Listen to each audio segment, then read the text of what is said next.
পারিবারিক বিষয় নিয়ে আত্মঘাতী হওয়া শিক্ষিকার মৃতদেহ নিয়ে আন্দোলন তেজি করার অপপ্রয়াস। রাজধানীর সিটি সেন্টারের সামনে দীর্ঘদিন ধরে চাকরিতে স্থায়ী সমাধানের জন্য গণ অবস্থান চালিয়ে আসছে চাকরিচ্যুত শিক্ষক শিক্ষিকারা। এরই মধ্যে সম্পূর্ণ পারিবারিক বিষয় নিয়ে খুবাইতে রাবার প্রসেসিংয়ের অ্যাসিড খেয়ে আত্মহত্যার পথ বেছে নেয় রুবি দেববর্মা নামে এক শিক্ষিকা। রাজধানীর আইএলএস হাসপাতালে শনিবার রাতে ওই শিক্ষিকার মৃত্যু হয়। তারপরই গণ অবস্থানরত শিক্ষক শিক্ষিকারা আন্দোলন তেজি করে সরকারের দিকে আঙুল তুলেন।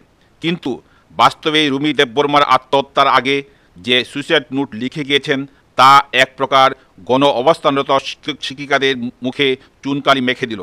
কারণ রুমি দেববর্মার মৃত্যুর পর সরকারের দিকে আঙুল তুলে শনিবার রাতে মাথা নেড়া করে শিক্ষক শিক্ষিকারা প্রতিবাদে সামিল হয়। মৃত শিক্ষিকা রুমি দেববর্মার স্বামীও একজন 10,323-এর শিক্ষক।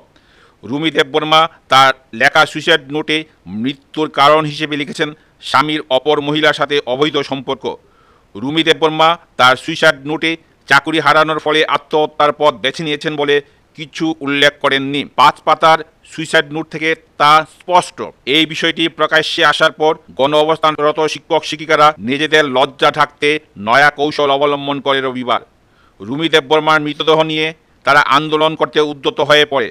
রবিবার যখন রুমি দেববর্মার মৃতদেহ প্রশাসনের উদ্যোগে পরিবারের হাতে তুলে দেওয়া হয় বাড়িতে নিয়ে যাওয়ার জন্য, তখনই গণ অবস্থানরত শিক্ষক শিক্ষিকাদের মতিভ্রম ঘটে। তখন তারা মৃতদেহ গণ অবস্থানস্থলে নিয়ে আসতে চায়। প্রশাসন এতে বাধা দান করতেই গণ অবস্থানরত শিক্ষক শিক্ষিকারা গণ অবস্থান স্থল থেকে বেরিয়ে প্যারাডাইস চৌমুহনী এলাকায় রাস্তা অবরোধ করে বসে। নিন্দা জানান আন্দোলনরত শিক্ষক শিক্ষিকারা। পরবর্তী সময় পরিস্থিতি এতটাই উত্তপ্ত হয়ে ওঠে, পুলিশ তাদের ঘেরাও করে রাখে। তবে পারিবারিক বিষয় নিয়ে আত্মহত্যা করা এক মহিলার মৃতদেহ নিয়ে গণ অবস্থানরত শিক্ষক শিক্ষিকাদের এই আন্দোলনকে কেন্দ্র করে বিভিন্ন মহলে সমালোচনা শুরু হয়েছে।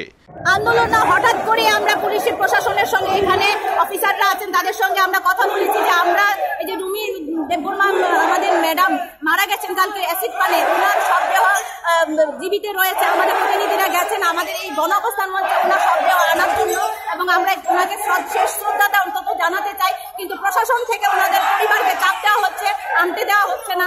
আমরা চাইছি প্রশাসন যেন যেইভাবে আমাদের উপর এই ধরনের নোংরা একটা মানসিকতা রাখছে, এমন ধরনের একটা অমানবিক আচরণ করছে, তাদের এই অমানবিক আচরণের কারণে আমাদের দেশে আরো শিক্ষক শিক্ষিকা মৃত্যুবরণ করে, তার জন্য দায়ী কিন্তু সরকার থাকবে। আমরা এক্ষুনি আমাদের দাবি এই আমাদের রুমি দেববর্মা ম্যাডামের আমাদের কাছে এনে দেওয়া হোক, আনতে দেওয়া হোক, আমরা ওনাকে শ্রদ্ধা জানাতে চাই। Bureau report, voice 18।